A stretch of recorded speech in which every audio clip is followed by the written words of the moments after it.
today we're going to make a very simple, very easy version of the French classic Tournedos Rossini. You can make this at home in your own kitchen, and all you need is a frying pan. No need for a char grill, no need for any fancy skillets. We can do everything at home with a few simple tricks. So over here on the right hand side we have all the ingredients for our actual steak dish ourselves. The ingredients over here on the left are for our red wine jus. So I'll take you through the ingredients over here first. What I've got is 2 fillet steaks. This will work the same for rump, ribeye, or any other kind of steak you'd like to use. Fillet steak is a traditional cut that was used for Tournedos Rossini, so these are the ones I'm going to use today. So I have 2 fillet steaks. Over here I have some pate. Tournedos Rossini traditionally used foie gras. Now this is just a poor man's version, but it works just the same. We're going to use some Brussels pate. I have 2 portabello mushrooms and 2 finely chopped cloves of garlic. I have 3 knobs of butter, 2 slices of sourdough bread, and a little pinch of salt and pepper. Moving on to our red wine jus then. First of all, the red wine. I have 125 mils of red wine. I have 1 shallot that I've just finely chopped, and 1 clove of garlic I have finely chopped as well. 1 tablespoon of cranberry sauce, 1 teaspoon of balsamic vinegar. I have a tablespoon of dark brown muscovado sugar. I have 1 bouquet garni. If you're not sure what a bouquet garni is, this version's like a tea bag. You can get them tied together as well. It's just a selection of herbs. And all this does is when you pop it into your jus or your stock, this just infuses and adds great flavour to your dish. And last but not least, I have 375 millilitres of lamb stock. So Tournedos Rossini in its traditional sense, a lovely slab of sourdough bread, with a little bit of foie gras on the top, a steak medallion sat on the top of that, topped with some lovely fresh black truffles. Today we're going to do things slightly differently. We're going to top our sourdough with a little bit of Brussels pate.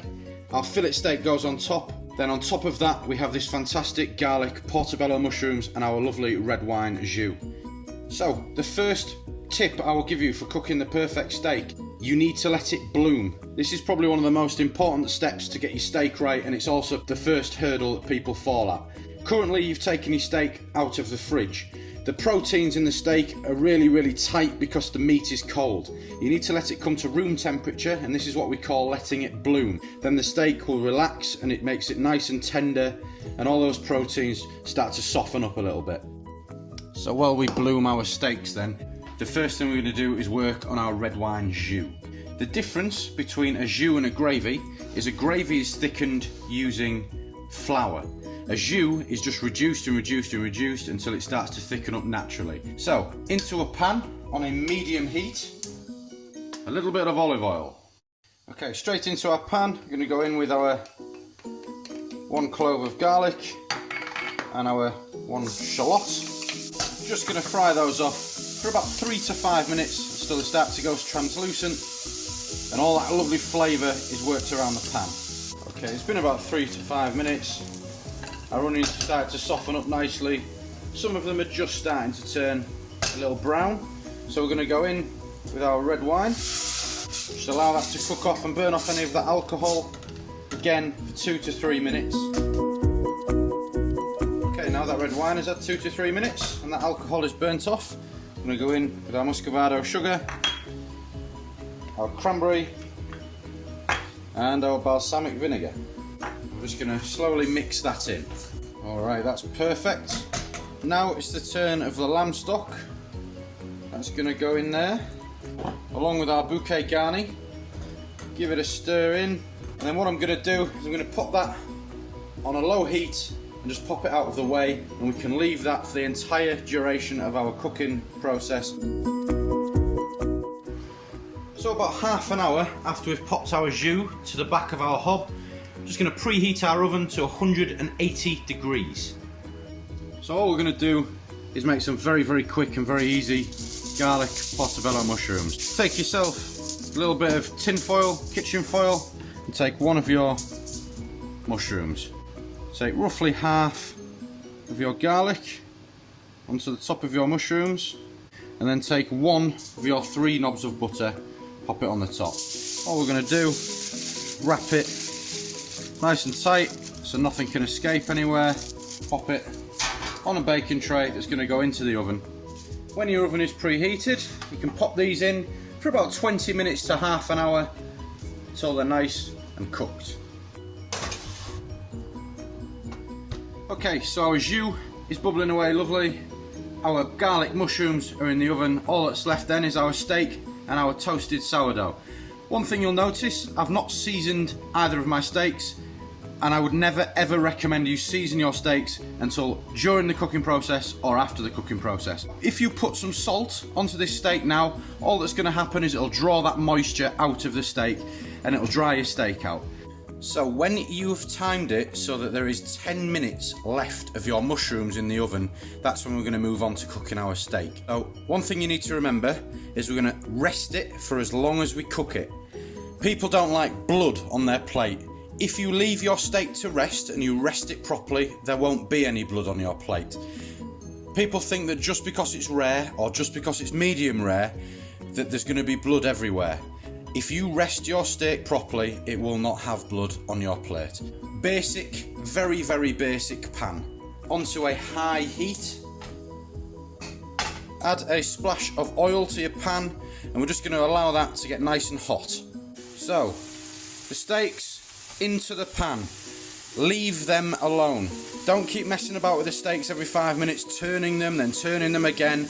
You're just going to ruin your steak. So pop them into the pan, little push down on them, and then just leave them alone. So I'm not going to get into the argument about how a steak should be cooked. My personal preference is rare or medium rare.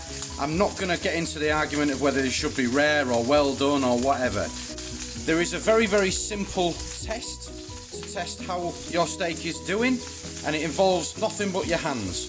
So take your thumb and pop it onto your little finger. And then what you want to do is prod this part of your hand. This part of your hand is equivalent to a well done steak. Change finger, that's the equivalent to a medium steak.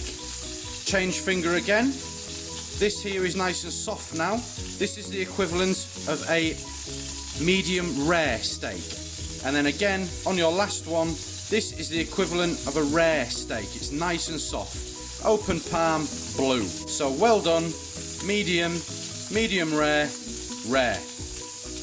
And you can just check that against the steak. So right now, it's barely even there because it's hardly cooked. So for a nice medium rare steak, I know through experience that I want to cook it for roughly 3 minutes on this side, flip it over, 3 minutes on the other side, and then I'm going to rest it for a total of 6 minutes because that's how long I've cooked it for.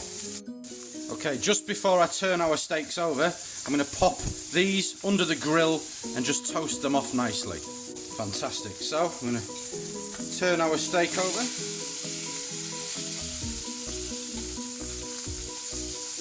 So once about another 2 to 3 minutes on this side, and just as I turned it over, I'm going to pop a little knob of butter in there as well. When that butter's melted, grab yourself a little spoon and just baste your steak.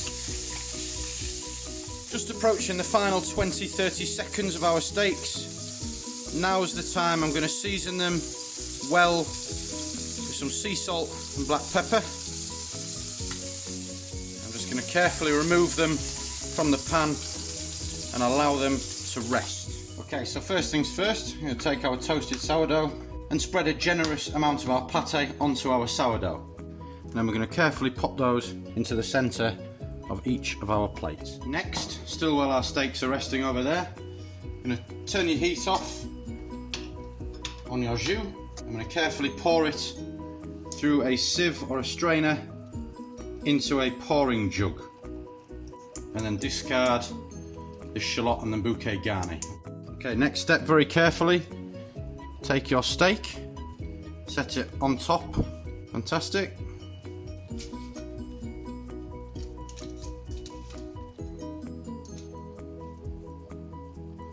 Set that on top of your steak. And last but not least, some of this fantastic red wine jus. I'm just going to spoon a little around the edge of the plate for decoration and onto the steak. Pour the rest of this into a pouring jug, serve it on the side, And there we have very, very simple Tournedos Rossini. Okay, so just to show you how the steak is cooked, cut straight through the middle of it. Fantastic, medium rare.